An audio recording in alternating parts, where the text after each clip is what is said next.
It's a beehive of activity at Ngurunit Health Center in a remote village in the dry Marsabit County in northern Kenya.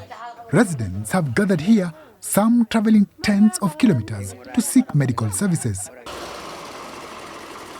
On this day, the U.S. medical charity Mission to Heal is providing more advanced medical equipment and training local medical workers to use it. We take the experts that live here and we bring them in there and show them how it is that we can do things and get the principles without the plumbing. Taking care of the people in the context of their culture and their family setting is something that's going to happen here.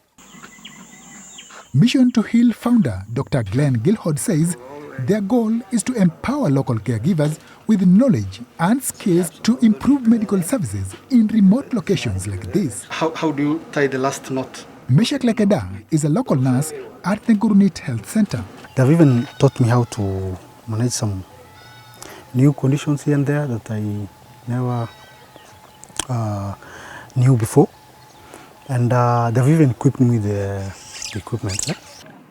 A 2019 report by the U.S. National Institute of Health found that a key problem facing the healthcare in Africa is weak training and education of workers. Kristen Alcon, a volunteer, says Mission to Heal can help. They have the knowledge, but their resources are limited. And so I think that we can help them try to best manage things and come up with diagnoses and come up with the best possible diagnosis and treatment with their limited resources. The symptoms?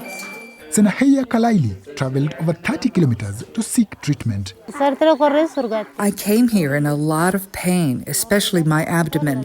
The doctors gave me 2 injections and medicine, and now I feel better. The pain has gone down.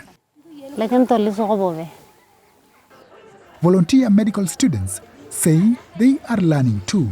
Obviously the culture is very different and the resources are very different, so there's been a steep learning curve in terms of figuring out what we can do and really what we should do. For me a big thing was like using gloves for the second time.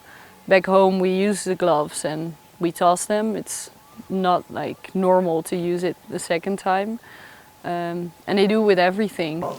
The UN Development Programme says some 408 million people in sub-Saharan Africa still don't have healthcare.